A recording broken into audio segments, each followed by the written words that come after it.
We're talking business, making moves, women grinding, paying dues, trailblazers, change makers, power moves, real risk takers. Tona Michelle's got the mic, shining bright, spotlighting life. From the boardroom to the street, it's your time to take a seat. We're talking square biz, real talk, no hype.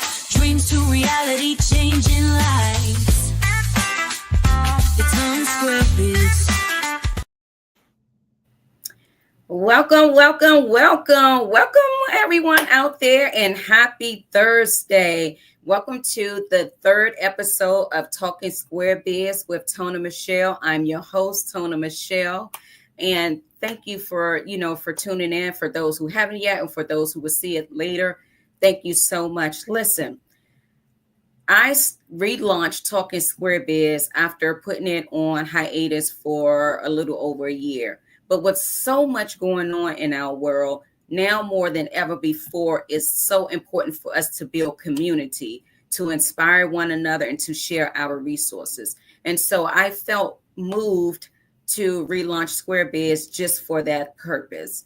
And so, with so many people getting laid off, and unfortunately, I've been one of those people who's been affected with these sweeping layoffs. And so now is not the time to rest on our laurels or to get depressed or to feel despair. And as we see now, there is no such thing anymore as job security, right? This just isn't a thing anymore. Back in the day, especially me growing up in Washington, D.C., in inner city, it was always, go to school, finish high school, and go get you a good government job, right? Go get you a good government job. That's what, I've heard most of my life. And pretty much everyone I know in the DMV area are a federal employee, either a contractor or, direct hire. And so for this to be occurring, it's just really mind blowing, right? Because you always felt you had job security with the federal government. So we want to, here at Talkin Square Biz, we want to inspire you. We want to inspire you to start that business. Maybe it was something you started, but you put down, or maybe you have a dream you always wanted to do, but for whatever reason, you didn't do it out of fear or just procrastination, whatever the myriad of reasons may be. Now it's the time to pick that thing up and run with it. So today, our special guest we have, listen, like I said, we need peace right now. We need peace in our mind, peace in our hearts, and peace in our soul, as well as peace with the people around us. So tonight is very befitting to have our guest today. Our guest, Miss Lauren Michelle Jackson. Look, Michelle's in the house. I was like, I knew I was going to like her. I said, yeah. The Michelle's are in the house tonight. And so listen, this powerhouse right here, she is going to get us right because it is so needed right now. So I'm going to read a little of her bio, and then I'm going to let her finish the rest, okay? So we have Lauren Michelle Jackson. Lauren Michelle Jackson is a therapist, a coach, a consultant, a speaker, and an entrepreneur dedicated to empowering Black women and women of color through mental health, coaching, and consulting. Listen, you got all the things going on. You do all the things, okay? Black women don't do nothing else. We're going to get an education. We're going to get an education. We're going to get all the credentials and everything else.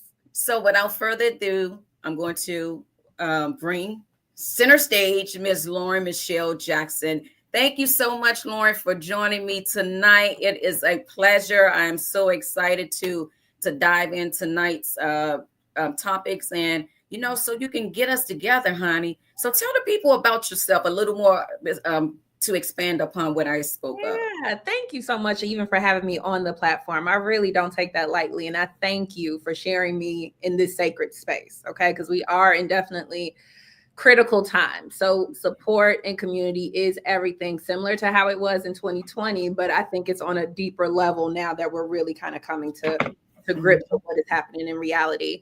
A little bit more about myself. I'm born and raised in Chicago. I have been, I'm a transplant now here in Atlanta, Georgia, which is amazing. So far, I like it. One of the biggest things is our practice, Cultivate Your Essence. We are a mental health private practice dedicated to working with women of color. But I always have to say this last part, while prioritizing Black women's mental health, because our stories are different and our support that we need is different. The funny thing is I went to school. I was talking to Tona Michelle about this. I went to school at Hampton. I actually was a journalist before I was a therapist. Nice. It's kind of coming full circle how now I still get to do like news. Well, we talk about the news pretty much with everything going on, but I still get to be in front of the camera, but it's from a more impactful place of actually providing support and mental health awareness, because I think one of the biggest things about our community is that I'm so grateful that the stigma of mental health is declining, but it's still that taboo where we're still kind of inching our way. But I think because of the things that's been happening over the last few years, I think everybody's kind of like, no, I need to talk to somebody. And I recognize the people I've probably been talking to are not the best people to talk to, because 9 times out of 10, I might have got some of my triggers from you. So right. we're real big on that. We've gone, oh Lord, it'll be 7 years in August that we've been open. And I was just talking to my best friend. I was like, all of my 30s, I have been an entrepreneur. I left my job when I was 30 years old, and I will be 39 in 2 weeks. And I was like, my entire life my entire decade of my 30s have been an entrepreneur. And while it is a blessing, it has definitely come with its trials and tribulations. But, you know, in these type of times, I think one of the best things about COVID is that we couldn't run from ourselves anymore. And so now I think we're starting to kind of really sit with, what is it that I want my life to look like? Because if I leave it up to fate, we see what's kind of going. Same thing what you were talking about, get you a good government job, when in reality it's kind of just like even our parents who are on Social Security and things of that nature, you know, they're Medicaid and their Medicare is at risk at this point, right? So we really want to make sure not only financially you're in a good space, but mentally we want to make sure that you can get to that space and actually enjoy it by being in your right state of mind. So that's the biggest thing. Listen, you already given nuggets before I even get into it. About mental health, especially for our people. You know, we need spaces like this. Right. Well, thank you for that. And so listen, let's dive in, because you already done gave us a couple of little, you know, inspiration there. So let's go ahead and dive in. So you mentioned that your work focuses on empowering Black women and women of color through mental health coaching and consulting. What inspired you to step into this space, and how did your journey lead to founding Cultivate Your Essence? You know what's the funny thing? Before I even started Cultivate Your Essence, I had a women's empowerment brand. It was called Hey Miss Lady, and I loved it, but it made me absolutely no money. It was a beautiful brand. It was inspiring. It was empowering. And what I did love about it, it brought community, you know, around other like-minded women, because, you know, a lot of times when you're young and you're trying to figure out, you have all this passion, but you don't have any guidance or direction within it. Right. And I just knew I wanted to help other women.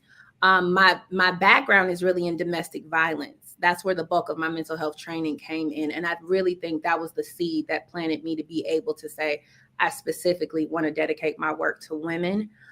Because when I saw like the stories of how people ended up in these situations, and they could be, you know, I think a lot of times we have a stigma around who we think the perfect victim is, when in reality, it could be one of us. One in 4 people, we're going to experience domestic violence. So from that standpoint, I allowed that to kind of be the foundation. The first, like, I think 5 years of my career was just around that.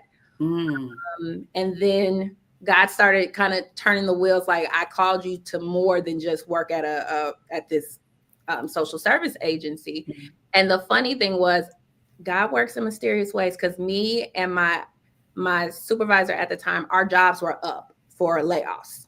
Oh, wow. And the supervisor I had originally, she said, I know Lauren needs her job. and the other person needed her job. So she took the severance so we could keep ours. But Oh, wow. God looks out. But like Wow. that because me and the person that became my supervisor, we kept bumping heads. So I ended up going to a whole nother department. And it was funny when I got there, God told me, you're going to be here less than a year. Wow. And I was like, no, they're paying off my student loans. We're doing this. I'm going to ride this out. And he was like, okay, I said what I said. Right. You like, wait a minute. Let me think. I don't think that was really him. They're paying student loans. Like, right. And they took all my licenses. Why would I leave? Right. I got 3 months into that job and I was like, get me out now. Wow. And the funny thing was, I will never forget this. When I took the job originally, when I first started at that agency, I said, I'm going to work here about 4 or 5 years. They're going to pay off my loans. They're going to pay all my licenses. And I'm going to end up working for myself. And I manifested that all the way to the bank. Wow. So God told me in that time period, write out your resignation letter. I told one of my friends, she was like, you crazy. I was like, absolutely not. I wrote it out. I typed it like 5 months in advance, put it on my vision board. Wow. For God to give me confirmation. And once he gave me confirmation, I was like, okay, we turned. Mind you, I had some money put aside like in the banks and in my like 401ks and stuff like that. So it was a plan. Right. But when I left, I was like, I'm leaving. And I remember I turned in my resignation letter and the girl didn't even want to accept it. Wow. So you said God told you. So what does that look like? Like set the scene on when you heard it. You know what? I feel like that was just a critical year because I felt like that was the first year I started hearing God audibly. And the biggest thing about when you hear it, it settles in your soul. Like, and he doesn't always speak to us. Like he speaks to all of us differently. Right. But for me, I just remember that particular year, he kept speaking and it got louder. And the more I was getting miserable at that job, like I would have panic attacks on the way to work on the expressway.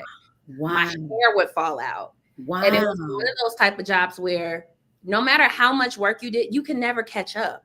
Yeah.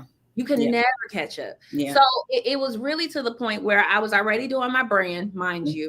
I did one women's conference and God was like, okay, you're going to move forward. I was like, what? Like I just did one. Like, wait a minute. So bloody? Like, come on now. This don't make no sense. But at that point, I think I was also in a place because I was crying in my walk-in closet at that time. Every time I had to get ready to go to work. Wow. Yeah.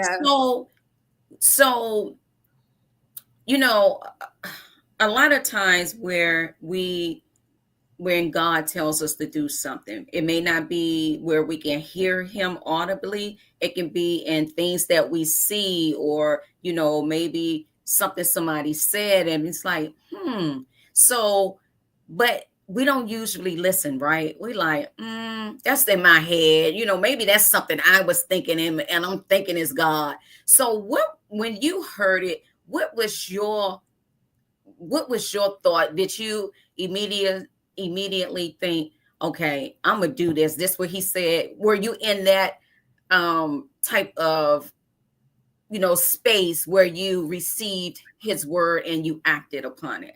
I think I was excited at the time. And then when reality kept in, I was like, wait a minute. Like, I remember I kept praying that day I was supposed to turn in my resignation. And I remember I heard God say, stop praying and go do what I told you to do.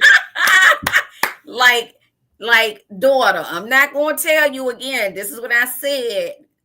And it was confirmations along the way. Right. So that was the biggest thing. I think necessarily because you can't necessarily always tell audibly, ask for confirmation and he'll give it to you in subtle ways if you're paying attention. So once you turned in your resignation, what happened after that? You know what's the funniest thing? I rested. I didn't realize how exhausted I was. I had been working since I was 9 years old. Oh, wow. I love to work, baby. I did. Wow. I love making money. I love being responsible. I love being grown. I love not having to ask nobody for anything. But that was the first time I got to sit down. And for the first 6 months, I just rested. No, not even the first 6 months. The first 3 months, because I left in October, that whole fourth quarter, I rested and I slept. And I didn't realize how tired I was. Wow. The only time I would really work was when I had to study for my licensure exam. Outside of that, I didn't do anything. So there wasn't any fear. It was just like a calm and peace that came upon you. But that's when you know, right? That's when you know. That's Absolutely. when you know. Absolutely. Okay, so my next question is, so you've been featured in Essence. Yay, girl. In Essence, iHeart Radio, WGN News, and Voyage Atlanta for your groundbreaking work. What has been the most rewarding moment in your career so far? I'm blessed. I've had a lot. I'm blessed. Like, I'm a busybody. So when I made the 40 under 40 back home in Chicago, that was amazing. When we got the Essence feature, like that kind of came out of nowhere. And this is why I say your community is everything, because I talked to this one friend literally every blue moon. And she was like, my friend at Essence needs an article from a therapist. I recommended you be ready for her email. Listen, see? And so that's one of the reasons why, you know, he put it in me. You know, to be honest, it wasn't even a plan to relaunch Talkin Square Biz. I literally was strolling through Instagram one day, and I don't even remember what I saw, but something said relaunch Talkin Square Biz.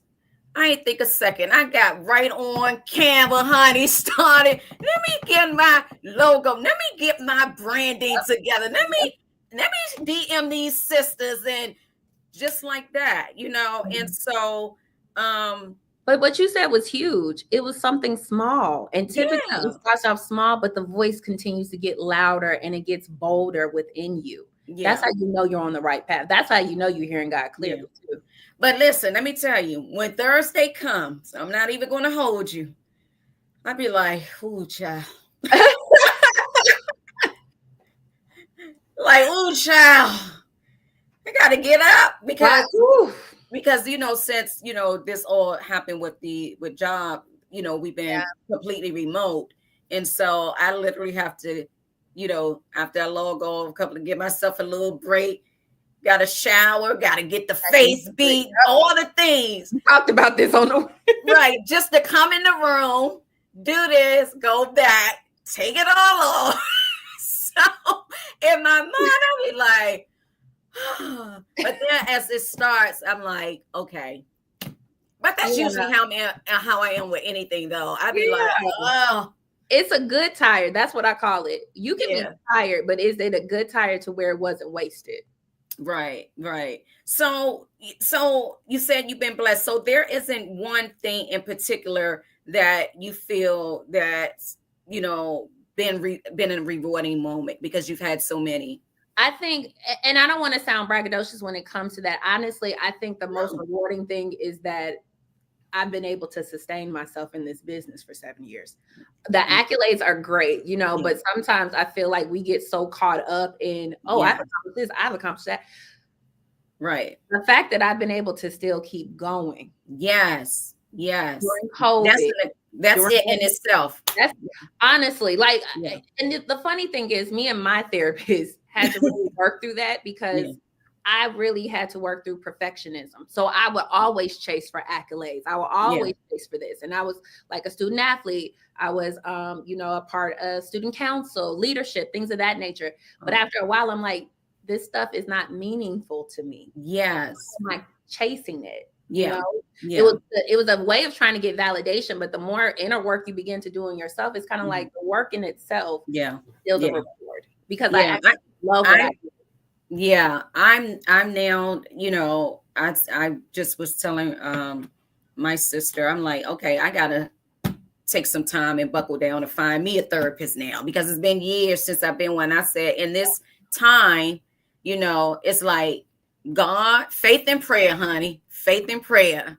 I mean, faith, prayer, and therapy. That's what I mean. You need like all the things. And so I say, yeah, I definitely got to gear myself up for whatever is about to come, for me. And I want to be able to, because I've always, I had always been one of those people that stress about everything, like stress, worry to the point where I got white hair all over the place. I'm like, but as I've gotten older, I've now been able to better manage that, knowing that, hey, it's out of my control, but there's nothing I can do, things that I can do, I do, but other things I just like, woosah, calm down, and, figure out your next steps if it's within my control.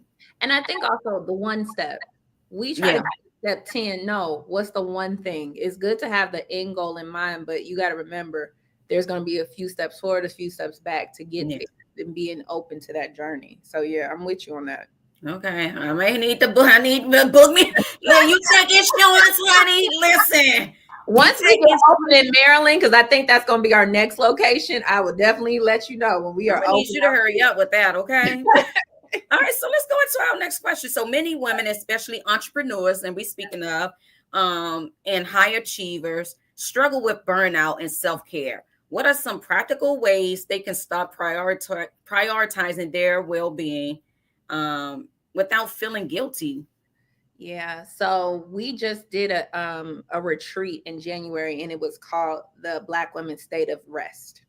And it was all about how we have to recondition our minds to recognizing that rest is a birthright and not just a luxury. It's a necessity, right? And so one of the biggest things that we're really trying to teach, especially Black women, is that if you are not taking care of yourself, what good are you really to everybody else? And I know we say that very flippantly, but then I always want people to really think about, when you are well rested, how do you show up? You're happier, your mood is right, you're able to give freely because it's kind of like your body is well adjusted, right? But a lot of times, because we don't take our rest seriously, we're irritable, we're meaner, we're shorter. We are always chronically fighting some type of illness, because either it's a headache or a cold that won't go away, or physical ailments that really are caused by mental ailments, right? Oh, wow. Because I don't think people recognize when we say mind, body, and spirit, they really do work in tandem. So 9 times out of 10, if your physical health is being under attack, but when you go to the doctor, they're like, well, there's nothing wrong. 9 times out of 10, it's something mental going on. And it's the things that we're not addressing. So I think one of the biggest things is really be honest with yourself of what you can give in this season. That's true. That's true. We as Black women, and I use the whole last presidential election as a marker for this, right? They put Kamala in the worst position ever. She still made something out of nothing in literally 3 months. She didn't get to the end goal, but think about how all of us as Black women, we galvanized, we dropped everything we needed, we showed up in full force. The problem with that is we have a tendency of doing that for everything versus picking and choosing what actually do we have capacity for. So we need you guys to really pay attention to, is this something I have to volunteer myself for? Can I say no? And even if I feel guilty about it, that's fine. I always tell my clients, feelings are valid. They're not always true. I could feel guilty because I told my family, no, I don't have it in me to show up for that event. But my mind and body felt like, great, we tired. We don't have it in it, right? Right. It's having these honest conversations really with ourselves and not being afraid to say what it is that we need, ask for support, but say no. I was going to say, why is it that women, well, I can only speak for women of color, have such a hard time saying no? Because we're conditioned. I want you to think about, like, both of my parents are baby boomers. And then like their generation before them, I don't even know what generation title that is, right? So if you really think about it, my great grandmother was only one generation outside of slavery. So if you think about the mindset that we as Black women, and I say Black women and women of color, but of course I'm Black, so we're conditioned to always show up and give of ourselves, whether we have it or not, right? So then if we're not, then we're told that we're lazy, we're selfish, we're inconsiderate. And so now it's kind of like, instead of doing things because we joyfully want to, we're being conditioned like, if we don't, then we are X, Y, and Z. So now it's kind of like when you have these newer generations saying no, there's always a bit of contention, right? Yeah. Because they've recognized from watching other generations before them, this doesn't work. You don't even look happy, and you're mean, and you're miserable. So why would I want that for myself? Right. That is so true. Feeling okay with, I can say no, and the world does not fall apart. And guess what? If you say no, that gives them the opportunity to figure something else out, because 9 times out of 10 they do. So let me ask you, with your work, and is this something that you have that comes up with most of your clients that you work with? Absolutely. Oh yeah. And do you find it that they find it difficult to transition from doing that? Absolutely. Like this is, and I've had clients that I've worked with for years, right? And like if we've been open for 7 years, some of them have been with me for at least like 5 or 6, and we're just getting them to the place where they feel confident to be like, okay, no. Oh wow. Oh, wow. It takes a while, because I always tell people, when you start therapy, it's so funny how we think we're going to fix everything in one session. If it's 30, 20, 15 years to get here, why do you think it's only going to take 2-3 sessions for us to unlearn these behaviors? Because that's within the family dynamic. That's something that was kept being reinforced. So it takes time to unlearn those things. That is so true. That is so true. Yeah. And that's why you hear people saying, I've been in therapy most of my life, because it takes that much time to untangle all of that trauma. Okay. So you specialize in trauma-informed care and business psychology. How can women recognize when past trauma is affecting their professional and personal growth, and what first steps can they take to heal? So I really want people to pay attention to their work styles, because 9 times out of 10, and this isn't across the board, but I see this a lot, we as women typically use work as a deflection from not dealing with a lot of our stuff. Again, it's an accomplishment. Yeah. So I can chase the accomplishment because I can't control everything else going on in my personal life. Right? Wow. Yeah. So then the more we begin to unpack that, there are a lot of different traumas, right? And I call it's a big T for like big traumas, like when you are, let's say, sexually assaulted, or you went through like a big hurricane and it uprooted everything, or like the California fires, right? Those are big traumas. When we're talking about little traumas, they could be like different things that kind of took us off our square for a little bit, but at the same time, we were able to bounce back for a little bit. One of the biggest things you have to pay attention to is mentally. When you're exposed to that type of trauma, again, what is your typical physical response? Is it kind of like your body is getting tensed up? Does 50 million thoughts run through your head, and it's hard for you to kind of catch your breath and catch yourself to be able to get back on your balanced track? Is it something where you recognize that you avoid certain places altogether because the idea of it sends you into a tizzy and the anxiety is skyrocketing, right? Right. Things. A lot of times there's a book called The Body Keeps Score. And your body is your first indicator to let you know how you are feeling. So you got to pay attention to what your body is telling you, specifically in certain situations. Like if my head is throbbing, what's going on? Is it a general headache, or is there tension because I'm worried about something? Yeah. Right. So paying attention, that's the first step. Then from that standpoint, you have to sit down and think about, why is this coming up now? Right? Because some things can lie dormant for years and you can out of sight, out of mind. But then it could be a situation where an episode happens and it sends you back. So now you got to understand, well, what is going on now that's similar to back then that my body is reacting in this way? Right? Once you kind of get a good grasp of that, in all honesty, I'm always going to be that person that tells everybody to go to therapy when you are ready, because don't waste your time or that therapist time if you're not ready.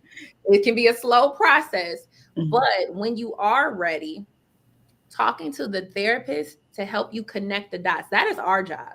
We Yeah. help you connect the dots, but we also help you give the best tools to help you in real time.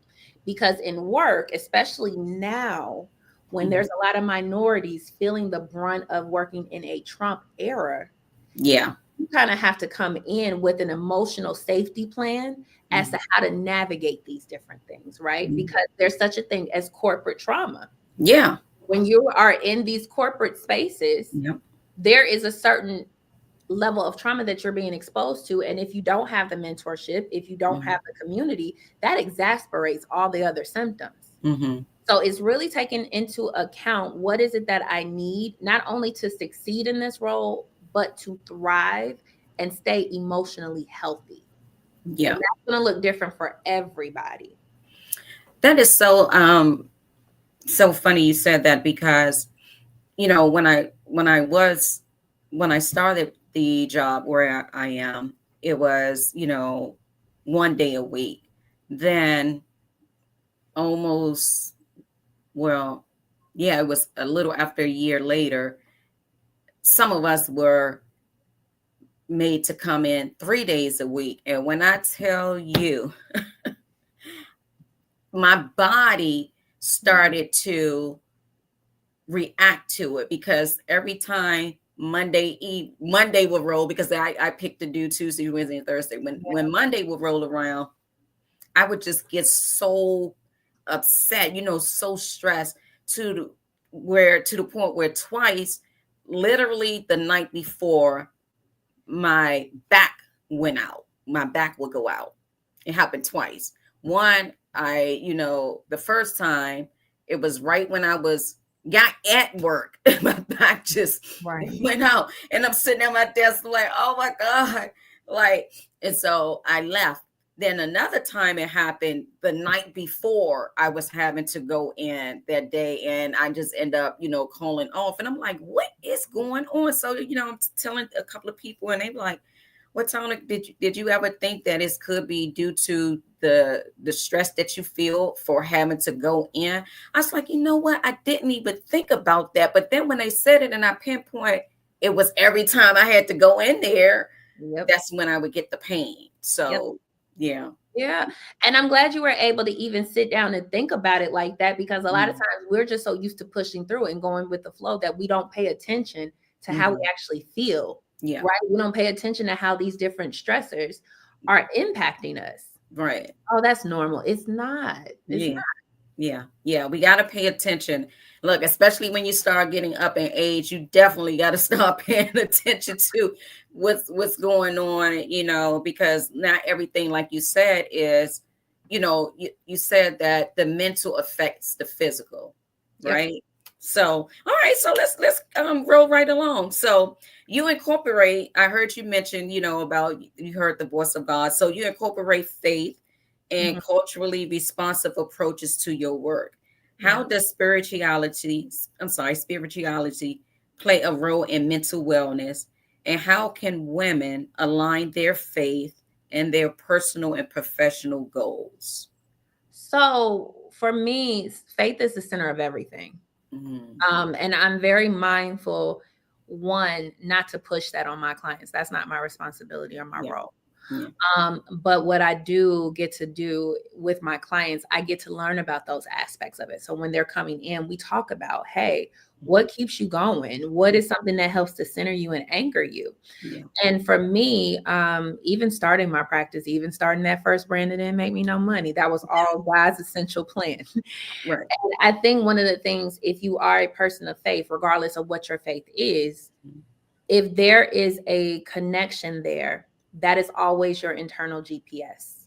Yeah. And so a lot of times I do this exercise, and a lot of times I'll say it's really God speaking to you, but it's really your gut, and that's your intuition. So I said your head.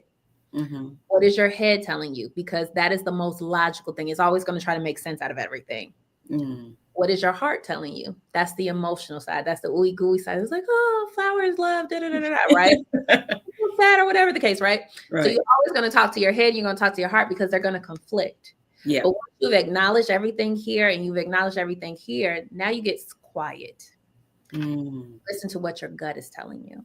And Mm. it's typically your guiding force. For me, I say it's God, but it's typically the very thing that you know you need to do, but it's the very thing you probably avoid the most because you know it's going to require you to show up differently. Yeah.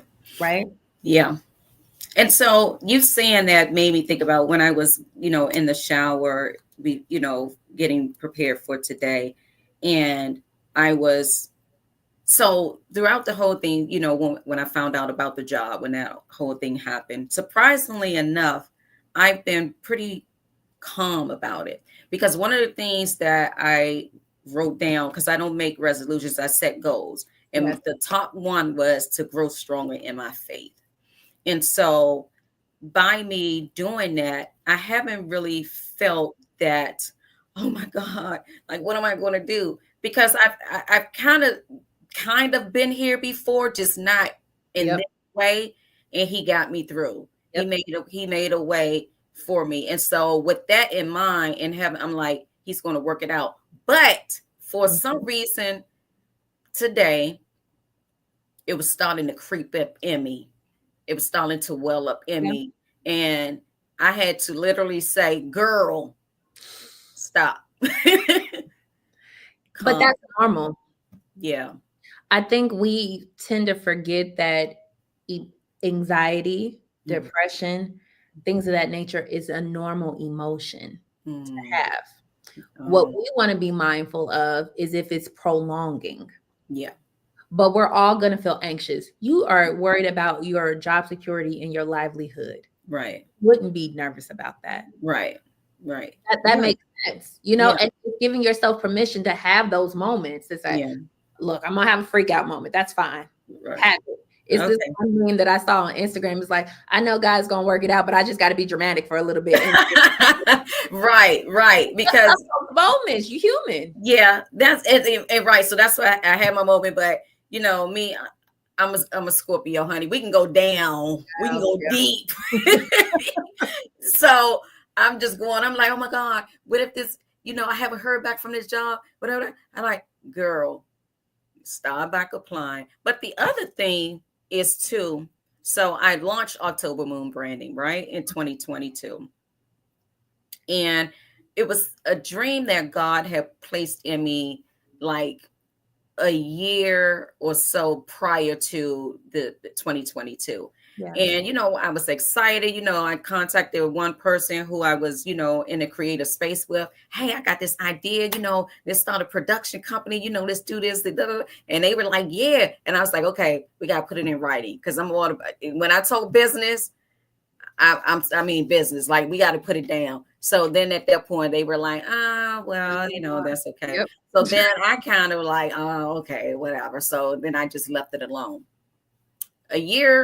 A little after a year later, it was back in me again. I'm like, I already tried to do this. Like, why is this coming back again? Mm-hmm. So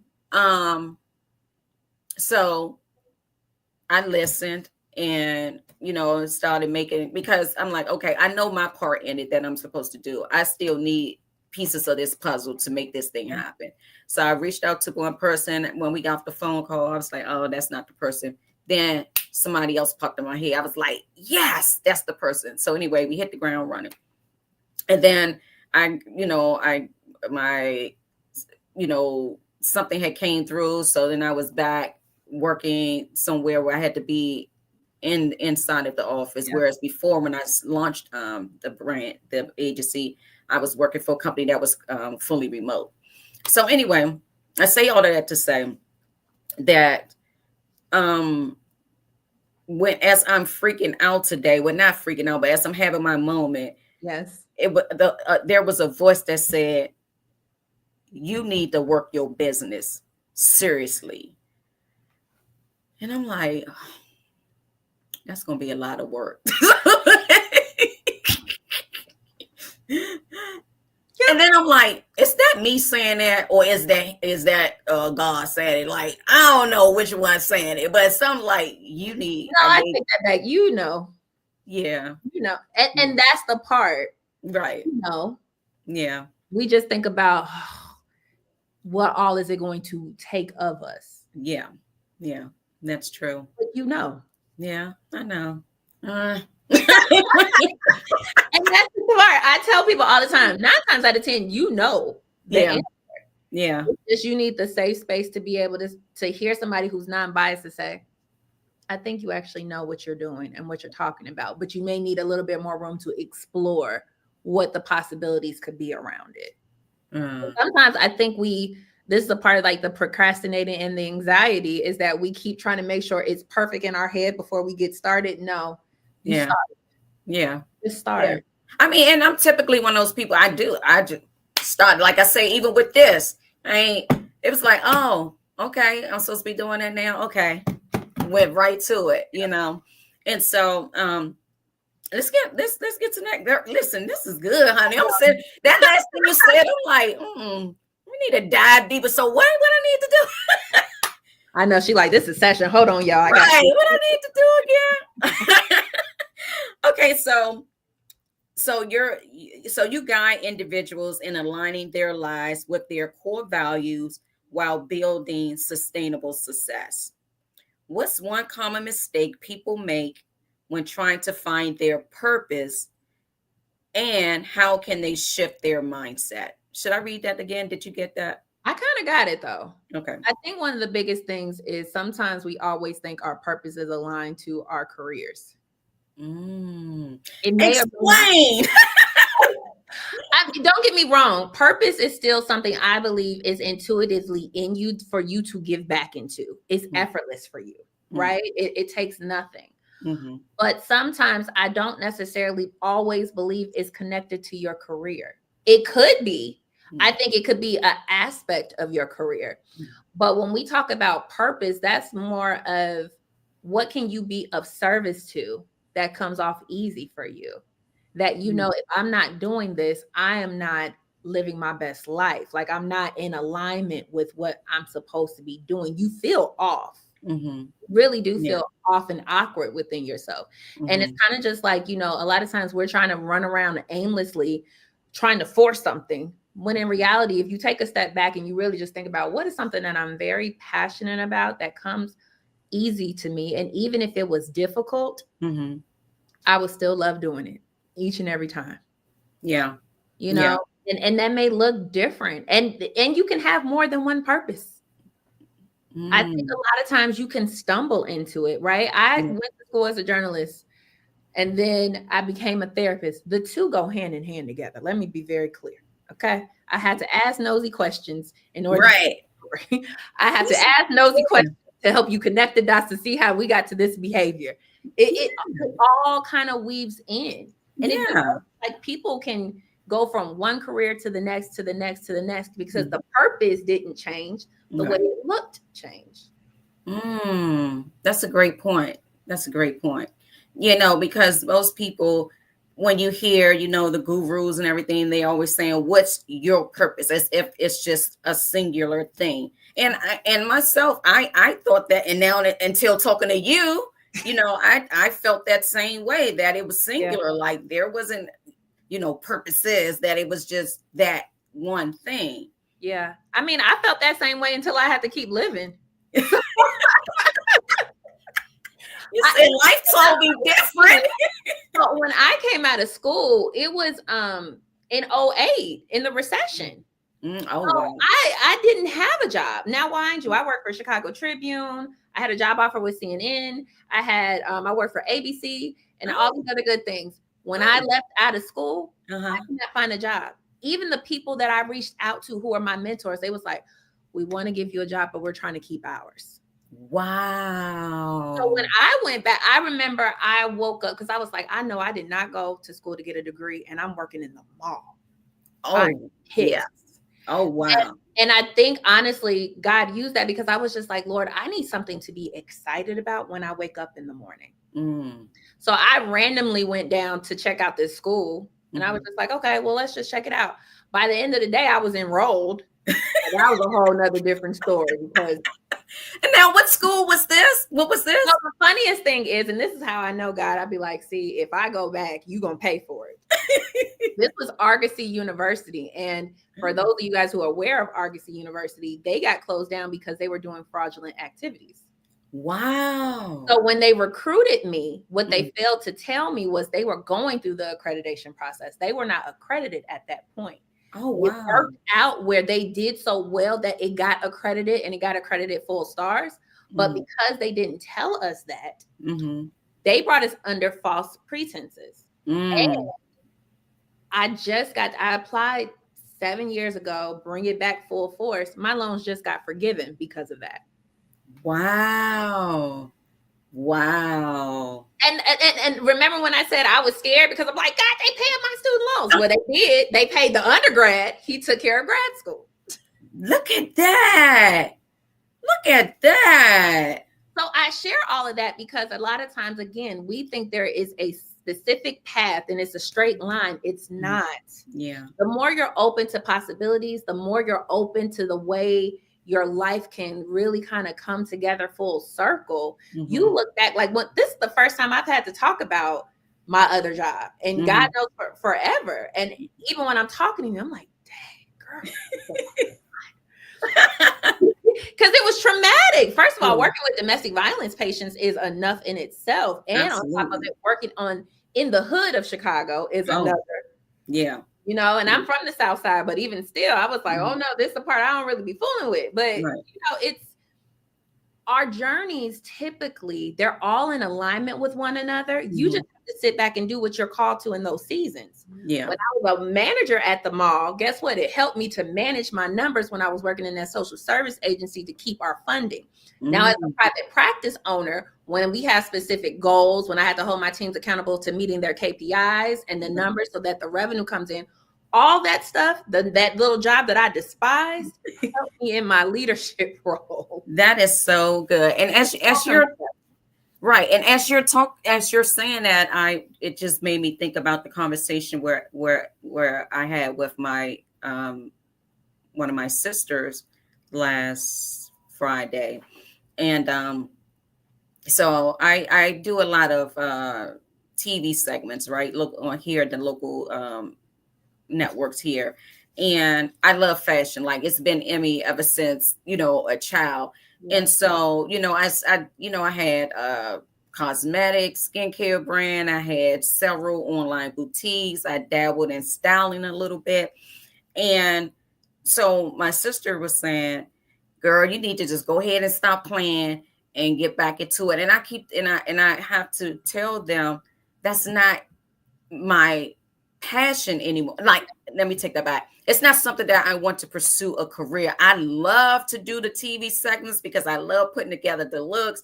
I love, being on TV, doing the styling. Like, that is something where you say one of those things, that's my purpose. Like, I do it without even getting paid. Like, it's just something that I like to do. But what I'm also passionate about in love is what I had with October Moon Branding is helping businesses, to start and grow, especially small business, because a lot of times when we start, we don't know what we're doing. We don't know. And when I'm talking to, doing consultations, it just flows so easily for me to be able to, to tell, to guide them on what it is that they need to do, to consult them on what they need to do. It just comes so easily to me. And then after, I'll be like, girl, you done told too much. Like, you saying too much. Yeah. But that's how I know it's something that I should be doing, that I'm passionate, that is a purpose for me. Yeah. All right. So listen, we almost done. Oh, so listen, you created the Black Women's Wellness Series to help Black women prioritize rest, healing, and self-empowerment. What inspired this movement, and what's one powerful lesson you've learned from hosting these events? Oh, goodness gracious. So the Black Women's inaugural release was our first one back in January. And the idea came after Kamala lost. I I was depressed that whole week. Yeah. Yeah. I was Yeah. depressed. I couldn't shake it. Mhm. You know, a lot of us. I remember when we realized that she wasn't going to win. I didn't go to bed till like 5 o'clock that morning. Yeah. And like, I remember me and my clinical director at my team, we did a live just to kind of give support and the things that were coming up for us and the people that was participating in our IG lives. That sparked. And then when I went to, there's this platform called Therapy for Black Girls. And it's a great site if you're looking for a therapist. I gotta write that down. Therapy for Black girls. And it goes by state to let you know what therapists are available to you and what insurance they take. Okay. She hosted a space for Black women therapists. Because if we really think about it, this election really hit us differently because again, it reminded us that we can be overly qualified, the best person for the role, but yet we would still never be good enough. Yeah. And so it was a space for all of us to kind of just come in and share and be in community and support. And we were crying, we were laughing, we were just trying to support one another because it was a real scary thing. And I mean, look at what we're living in now. Yeah. So it was, again, God placed that thought in my mind and I was like, should we do it? So then I fasted. I was like, oh God, should we do it? Should we do it? Because the problem with it was she lost like that November 6th. I knew if I was going to do it, I was like, I'm going to intentionally do it on Inauguration Day. That only gave me a 6 weeks window to plan and execute all of this. Oh, wow. And I kept asking God, are you sure this is what you want me to do? Right. You see what the finances are looking like, right? You see what the, okay. Yeah, like, sir, the math ain't math yet, like at all. But what I will say is when you are obedient and when you keep following into what you know you're supposed to be doing, things open up for you. So the more we would talk about, you know, Black women in rest and how our rest is revolutionary, it really sparked conversations about, no, we're tired. We're tired of showing up for everybody. We're tired of putting everybody before ourselves. And this time it's like, we were saying it to be cute, but I think really it was a reckoning for Black women to really take into account, oh no, y'all never are going to do right by us. So unless we take this space for ourselves, y'all will never get this together. And so I think that started a movement in itself where people were in the conversations. Like we were able to get back home in Chicago. We put it together by the grace of God. People really were able to really release. We talked about giving yourself the permission to pause. We talked about why your rest is revolutionary and a birthright. We did sound baths to help us identify what are some of the things we need to release. What are some of the things that we've been carrying that wasn't ours to carry in the first place, but we took it on because it was projected onto us, right? We talked about how your mental health really flows into everything else. And from a mind, body, and spirit, how that impacts everything. So it was a well-rounded retreat where we talked about every aspect of our lives. And now it's kind of like we're going to be moving forward like once a quarter, doing like little pop-up events where we're still like the theme for this year is rest. If you are not rested, you should not be doing it. Because our biggest thing is we want to pour from our saucer and not our actual cup. Because if you're pouring from the saucer, that's your overflow. You can give that away. But if you're taking from your cup, you're taking away from yourself. And then that's going to cause you to risk not showing up, not doing what you need, not having the fuel that you need to show up in those spaces where you have to show up for you. Right? Right. This is something that I really have been noticing is really probably going to be a mandate for us moving forward. Because again, we didn't just get here. Especially for Black women, we did not just get here. This is a conditioning that we have to be intentional about unlearning and learning your boundaries around that. Yes, we like to be involved with everything. Are you called to be a part of everything? Do you need that other degree? Because you know, they said if Black women don't do nothing else, we're going to get another degree. Always be that person that volunteers for everything. You need to be the go-to person for everybody in the family or the friend group. Like that check on the strong friend. Aren't you tired of being the strong? Right. That's not your birthright. That was something placed on you. That's a great point. And I'm as you're talking, I'm thinking about, as I'm seeing this float around social media about how the 92 percenters, how we taking a rest, how we not doing anything, we taking a step back and letting these people figure it out. What are your thoughts about that? I agree. Are you doing it? Yep. Absolutely. Yeah. But and I always add a caveat. Mm-hmm. My biggest thing is we can't afford to not be a part of the fight. Mm-hmm. But we can be strategic on what we give of ourselves. Mm-hmm. So if I know I'm good for speaking and advocating for mental health and showing up for my clients and getting my team together so that we can all show up for our clients, that's a part of me giving back to mine. That's a part of me being a part of the movement. Right. If somebody else is good for, gathering people to do strategic protests and things of that nature, that's their lane. But make sure you are taking your time and you have other people in place. That way, everything is not always falling on you. We have to be strategic about, yes, we're going to take our rest, but we'll jump in when necessary and after we're rested. Right. We recognize we can't be out forever, but we're going to take some time and we'll know when it's time. You don't tell us when it's time. Right. We'll tell you when it's time for us to come in. Right. So, I saw this one video floating around where this guy, this Latino guy, he was like, where are the black people? Where the black women? Why y'all not out? Have you seen that video? No, I'm glad I didn't. No. Why y'all not out here helping us? And so then people, they're doing like the green screen, like, because we not. we tried. No. Like we tried. Complete sentence, and y'all don't listen to us no way. And we told y'all all this stuff. I am the worst person when it comes to doing this because you a Scorpio, but I am a Pisces, and Pisces stands for petty. So I'm listen, y'all put the P, honey, the capital E. And I'll sit there and look at you like, you right. You're right. That's not, again, certain things I think it's going to be very hard for us to take our hands off of stuff because they're so heavily reliant on us that now y'all got to take, now you have to take what we say into consideration because now you see on a global scale how this impacts you. Before you didn't care. Right. Now you see we're fine because unfortunately and fortunately we're resilient. This isn't new for us. This is not new for us. No, it's at first, of course, like you said, we're human, we're going to react to it. But at the end of the day, we're like, this life, this is life for us, for a lot of us.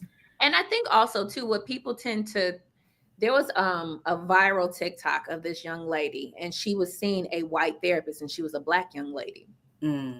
And she explained to her therapist like why the election affected her so much. And the white therapist like, oh yeah, I voted for Trump. And the Black girl was just kind of like, what? She was like, I help you in session, but I don't carry you outside of here. I don't think about you outside of that. And she said that. And I was like, wow.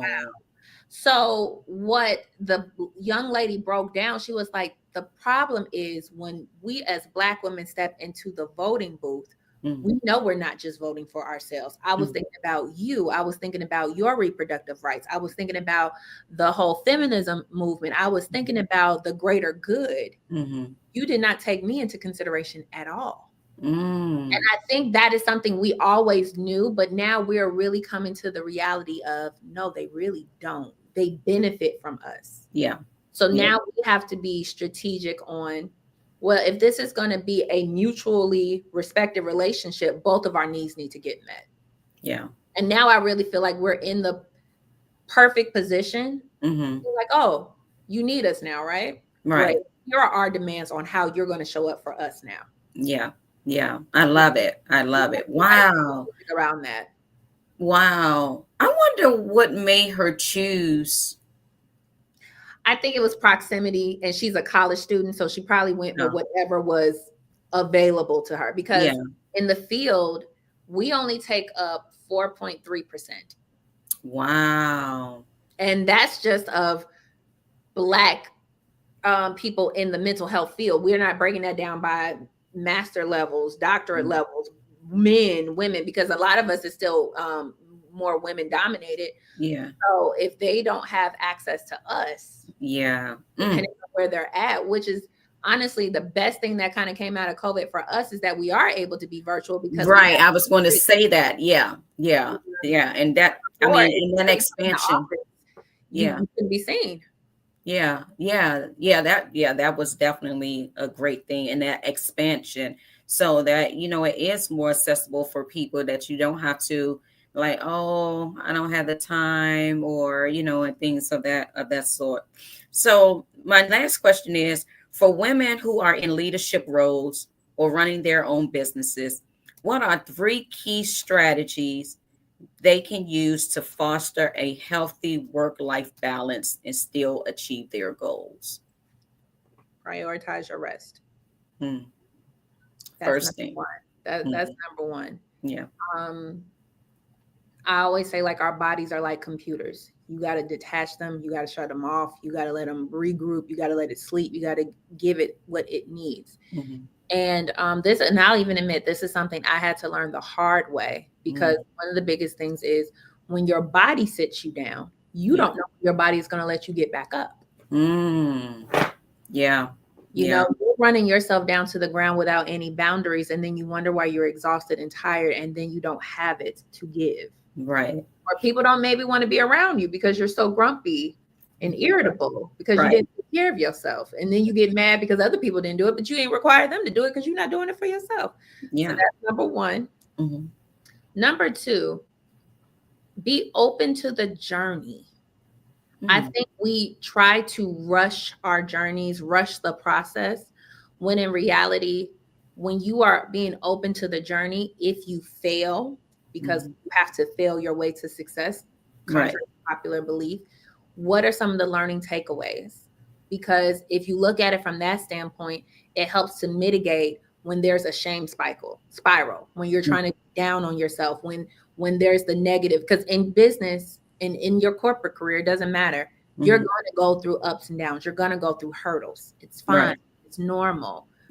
But be mindful of, this is a part of my open journey. I don't have to have it all figured out. A lot of it is learning as I go.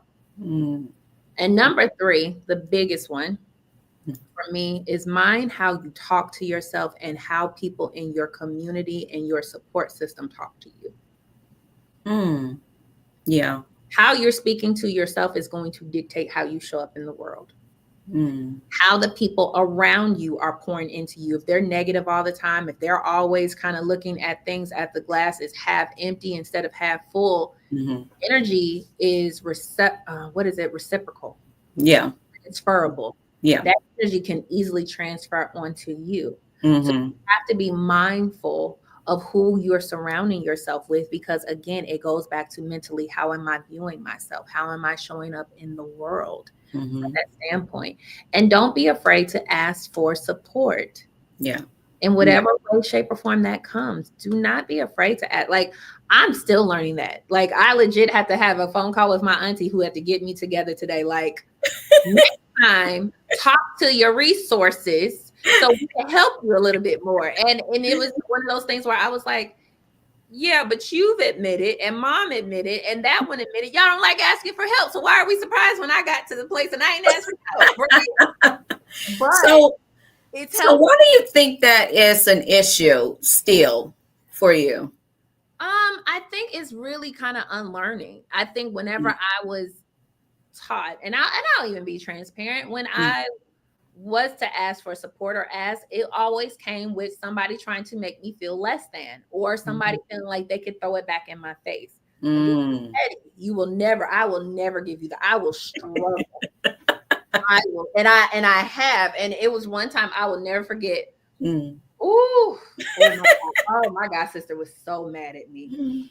I had just left my job. I think I had been doing good for the first 6 months, but then money started dwindling out because I invested into my life coaching program.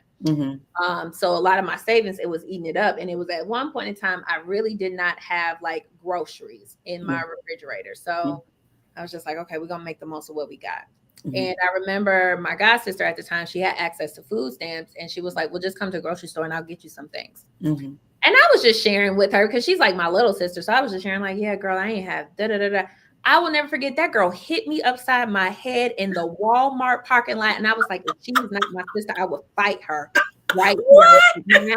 But it was because she was so angry that I didn't think to reach out, that somebody wouldn't thought enough of me to go get groceries. Wow. It was kind of like a discussion around not just with her, but some of my other friends and family members. And they were really upset. They was like, so you don't think we wouldn't support? And I was like, some of y'all didn't agree with me leaving. My mother didn't speak to me the first week I left my job. She's like, God didn't tell you that. God didn't tell you. He told me clearly what to do.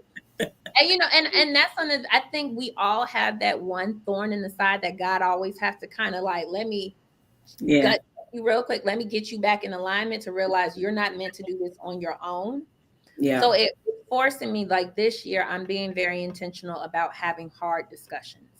I put that on my vision board, whether it's in business, whether it's in personal. Instead of trying to figure everything out on my own, let me be vulnerable to share. Yeah. God has been testing me on that from the get-go. I was just about to say, how is that working out for you? You know, it's always one thing God got to humble us in, because I'm pretty humble. But when it comes to asking for help, that's what me and my therapist always come back to, which is why I'm able to help my clients.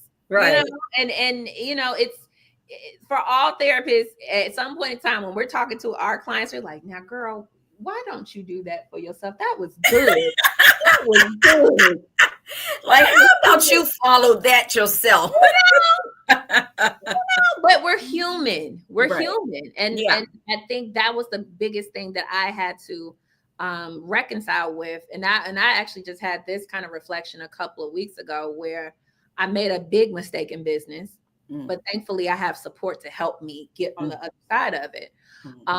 But I had to talk myself through. I said, you're entitled to make a mistake. Yeah. You did what you needed to do for your business at that moment. If you knew everything that was going to come on the other side of that, you wouldn't have chosen it. Right. You had to learn.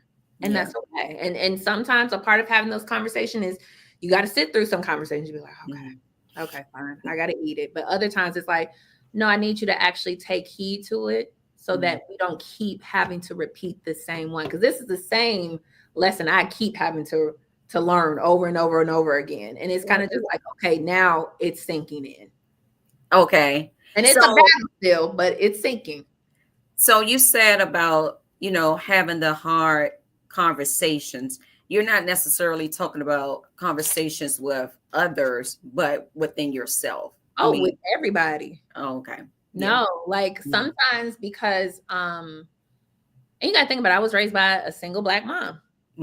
You figure it out. You all I've seen is Black women figuring it out. Right. And we don't ask for help unless it's at the look, I need help. Right. And so for me, it's starting to be vulnerable. One, even if it's, I don't like the way you treated me in this situation. That's hard for me to share with you. Yeah. Now I got to be vulnerable, and I got to be okay with the fact of how are you going to respond? Yes. Right. Yes. I got to, the biggest thing is having the conversation with no expectation on a particular outcome, but more so, how can you assertively share your experience with somebody else? Right. Now, sometimes it could be a great conversation. Other times it's kind of like, okay, well, the conversation was needed because we need to go our separate ways. My biggest thing is you a lot of times we hold people to these unrealistic expectations that we never shared with them was the expectation you had of them or the level of respect you had for them. So when they fall short, then it's like a lot of resentment is built up, but you got to take ownership of that, because if you never expressed it, why would they even know that they're failing you? Oh, that's a great point. That is so true. That is so true. You know, I still have to work on having the hard conversations. And that's only because for me, I mean, I do have them, but I play it over in my head so long because for me, I go from 0 to 100.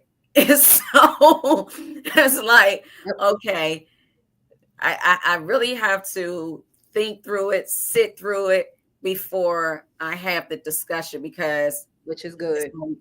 It's just gonna go sideways. Yeah. And also, kind of like, I agree with that, because I used to be the same way. That's why I would avoid, because it's like, oh.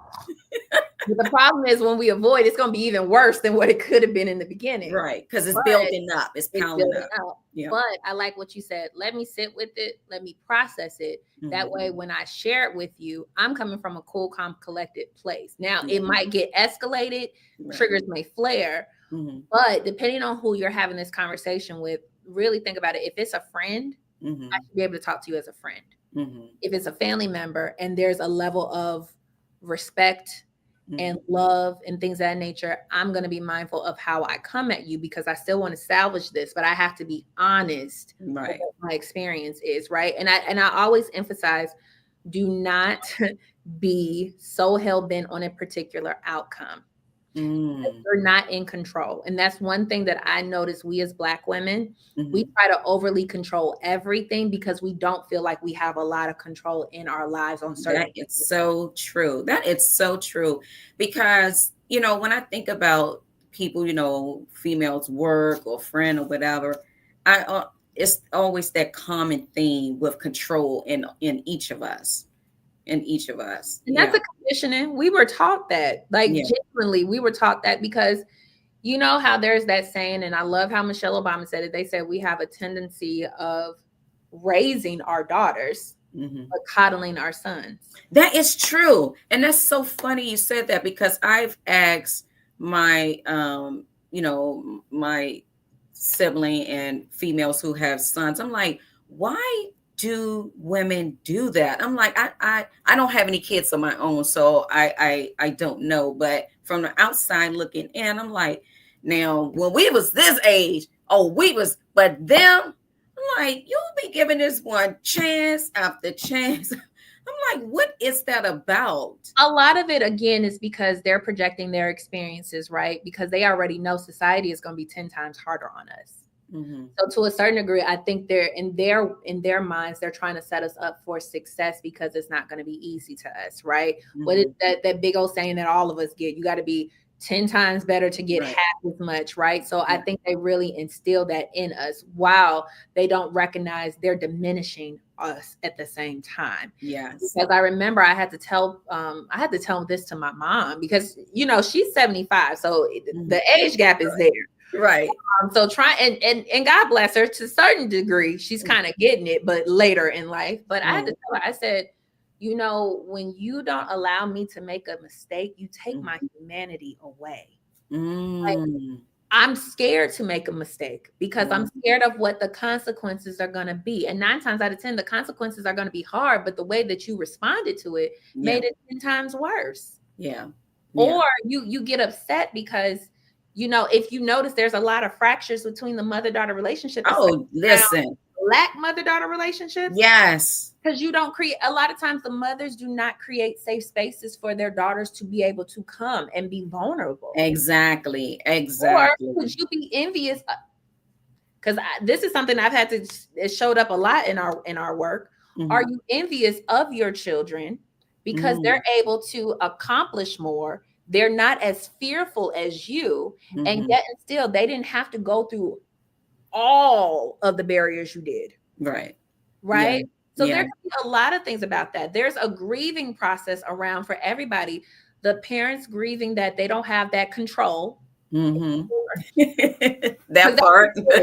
Control. They don't have that control. Right. On top of it, it's recognizing that I have to trust that everything I've instilled in you is going to show up. And it can't be in the way that I think it should. It just needs to, can you be a productive citizen in this society to actually thrive? Right. And on top of it, recognizing that you are no longer the person that can dictate. You are an advisor, and they are only going to come to you when they need to, versus for every little thing. Right. And then on the other side of it, the daughters are kind of just like, when I need you the most, you are probably the last person I want to come to because I don't feel emotionally safe with you. Wow, that is so powerful that you said that. That is so powerful because it's true. I mean, as I think about my dynamics with my mom or our dynamic, as growing up, and it's like, yeah, that's true. Yeah. Yeah. Yeah. That was a major part of why I wanted to get into this. And a lot of us as therapists, we all got our stories. We all Yeah. got our traumas that probably lead us Right. to this. But I remember I was like, the relationship I had with my mom, I was like, I don't want anybody to experience that. We're Mhm. a lot better now. Right. But it took a lot of growing pains for us to get to that Yeah. same point. And I Yeah. remember she came to one therapy session with me. Mhm. And it pissed her off, but I think she took something from it. The therapist was like, she was trying to get the therapist on her side. And the therapist was like, you have to realize you raised a capable daughter. And just because she doesn't do things your way does not mean she's wrong. Oh, I know that didn't go over well. Oh, did not. She never came back to another one. Ah! Okay? But it was so funny. Years later, she kind of came back. She was like, where did you get this fearlessness from? Oh, wow. It was like, you will try things Mhm. and you will figure it out. And because you're so determined, you'll come out on top. But how did you get this fear? Because I think back in the day, she thought about doing a business and things of that nature, Mhm. but it was Mhm. kind of just like, let me stick to what it's Right. comfortable for me. Right. But I know when she looks at my journey, and Mhm. I've had more wins than I've had downs, but when I've gotten down, oh, I've been down. That's why I say I don't get caught up. I have had to learn, oh, these accomplishments mean nothing. And I have a lot of them. It Yeah. does not mean nothing. But it's really, we don't realize how living in our purpose frees other people to do the same. Yeah, I've heard people say that. And it's remarkable because it may be, some years later or whatever, someone may say, you know what, I was watching what you were doing and it really, I love what you were doing. Like, I wish I could have been able to do that. You know what I mean? Or something. So like they say, people are watching, Yeah. and they are rooting for you because they wish that they could have been able to have the courage to do that same thing. Every time you're obedient, your obedience is connected to somebody else's purpose. Mm. It's connected. They need to see you doing that. So Oh, it wow. gives them the ability to say, I can do that. They Yeah. need to see us in places of leadership because, again, the representation means a lot. And there needs to be a touch point for us to draw back into. I think when you ask me that question, what's been the biggest accomplishment is every time I'm not going to cry today. Stop. Uh-oh. I Oh. remember every time I'm being vulnerable about something in my business, Mhm. when people see my accomplishment, but then I tell them the backstory on the Yeah. back how we got there. When I get the DMs, when Mhm. I'll get people from high school who are like younger than me, but everybody looked at me as like the big sis. They was like, you have been inspiring us all this time. And I Oh, thank wow. you for your vulnerability because some Wow. people, I think you just got it all together. And I'm like, oh, far from it. Right. Yeah. Yeah, for sure. For sure. And so as you said that, it made me think about this. Because for me, I sometimes get in this weird space where I mean, I like the accolades, you know what I mean? I like to, I like, but then on the other side, I'm like, but I don't want that attention. It's weird. It's like they're like, okay, you all the things, but then you like, oh, you feel some kind of way when people are like, oh my God, and you like, no, like, Because I think we think about the journey it took to us to get. I'm like, what you inspired by, girl? This ghetto. It's like if people knew the story that I got to get to that doggone event on January 20th, and people were like, I'm so grateful you were obedient because right. you needed this space. And I'm like, I almost quit this thing 20 times in the process, but thank you that you gotten something from it. But could it also be that we have this thing where we don't want people to think a certain way about us, like envy, Yeah. envious of us, and Yeah, that's I think, again, that's our way of trying to control. mm, So one of the biggest things that I know I had to work on, and I see this in my clients, is like, I want to get attention for what I want to get attention for. So when I'm in a speaking role, yes. right. When Yeah. I am in my zone of genius, where again, I'm in my purpose, it's something around work and things of that nature, sure. Right. But if it's something that requires vulnerability, I don't know if I want you to see that. I don't feel fully comfortable with my own vulnerability. So why would I want to open myself up to you in that way? And then there is the fear of, unfortunately, when you are succeeding, when you are walking in your purpose, when you are walking in alignment, when you're being honest with yourself, a lot of times we know we're going to lose people along the way. Yeah. And I think that's the biggest thing. You know, sometimes it's that survivor's remorse, where it's like, I made it, so I want to bring everybody else with me. Everybody else is not meant to be on that, because those might be the major things that bring you down. Yeah. You know, I had to learn that too. I used to be like, come on, let's do.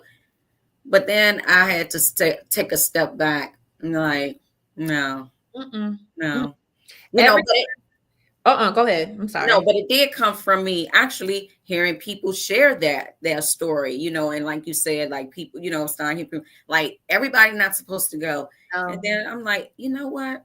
And grieve it. And grieve it. Yeah. I think that's the part that we forget. We can grieve. I think friendships are some of the hardest breakups that we ever will experience, but that is the one thing we try to pretend it doesn't impact us. Sometimes your friends are your soulmates more than your actual partners. That is so true. And you got to give yourself that permission to say, this hurts. And I don't like this. Yeah. You know, every time within my business, because I was like, I want to create a business where me and my friends get to work together. We did, and then they got fired, or they quit, or the way they went about things wasn't the best, because the more I got more structured, the more we got more in alignment, the more we had to put policies and boundaries down. Now, everybody's not going to want to come. They want to when it's easy. Your friendships, as you're growing and you're changing, they didn't sign up for that new version of you because they ain't ready to change. So why would I want to be no, stay down here with me? No, that's not how this works. And so give yourself the permission to grieve, because we thought of anybody, you was going to be there with me when I made it to the top. If I could share my success with anybody, I knew it was going to be my mom, my best friend, this person, that person. And unfortunately, when you're walking in your light, that blinds them and it makes them envious, because maybe they haven't figured themselves out yet. It could be and there's a difference between jealousy and envy, right? Because I hate when people kind of enmesh the two. Envious is, I'm happy for you, but I wish this was happening for me. I don't want this to happen to you, only for me, and I don't care who it is. Right? Oh, wow. Two different things. Envy you can work through, because we all go through envy. Yeah. Right? It's kind of like, I'm very proud of my friend. I'm very proud that she's accomplishing it. But damn it, when is it going to come together for me? Versus, I don't care. I don't want you to have this. I need to be the head HBIC in charge. I need to be like, no, how dare you step outside your lane? Those are two different distinctions. Envy you can work through. Envy we all experience. Jealousy is somebody who really is preying on your downfall. Thank you for breaking that down. I've never heard that like that. You know, I've never even, like you said, I'm sure most of us, we intertwine the two together. But yeah, thank you for breaking that down. That is, I learned something. Yeah, we'd be so quick to throw away relationships, but sometimes it can be worked through if you get to the intention. Because I think a lot of times we forget, at the end of the day, people can have the best of intentions. The delivery might be wrong. And we can work on the delivery or work through the growing pains of that. But if somebody is genuinely do not like you, is disgusted by you, or does not have well intentions for you, that is not somebody who can come into your destiny with. Yeah. Miss Lauren Michelle Jackson. Listen, I could talk to you for hours. hours. Look, we almost an hour and a half, honey. You know, good. I didn't even realize we've been on here that long. I know, until I just looked at, I just want to thank you so much. This was amazing. Like, I really got some therapy tonight, okay?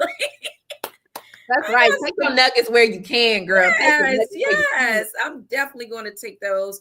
And so before you go, what do you want to impart upon the people who will see this interview tonight?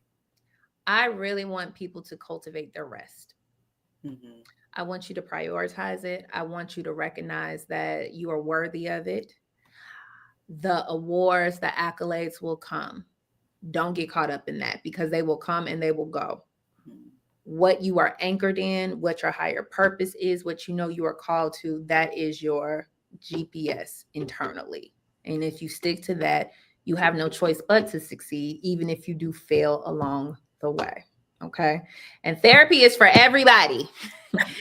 Therapy is for everybody. Just like you get your physical every year, go get a mental wellness physical every year, just to see, mentally, am I where I need to be? Is there some things that I need to process through?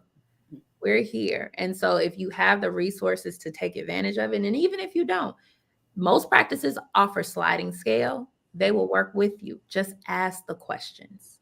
Okay. But support is here for you should you need it. And where can people find you to learn more about you or to connect with you? So please go to www.cultivateyouressence.com to learn all about mental health, our practice, and everything else. If you want to follow me personally, you can go to lookoutforlauren.com or Look Out for Lauren on Instagram. Facebook is Lauren Michelle Jackson. For the practice, is Cultivate Your Essence on all platforms. So you can find us a little bit of everywhere, from LinkedIn to TikTok to Instagram to all the major places. We are here to support, and we are accepting new clients, and we serve the states of Illinois and Georgia. Now we are going to be expanding a little bit more in the coming years, but in our coaching services, they're not bound to any state. So if you're looking for coaching services, that can be seen all over the country. Okay. Thank you so much again tonight. And everyone, if you're not on tonight, if you see this tomorrow, the next day, please be sure to give this a listen. This was so powerful and, and so desperately needed at this time. So desperately needed. So be sure to follow Lauren Michelle Jackson at Cultivate Your Essence. Mm-hmm. And also Cultivate Your Essence on IG, TikTok, LinkedIn, and Facebook. And if you want to follow me personally, it's Look Out for Lauren on Instagram and TikTok, and Lauren Michelle Jackson on Facebook. Okay, on IG. Thank you so much again. Yeah. Enjoy your evening. Goodbye, everyone. And thank you for tuning in for the third episode of Talkin Square Biz. Be sure to give us a follow, subscribe, set your notifications, follow us on Instagram at Talkin Square Biz. And we will see you all next week. Good night. Night.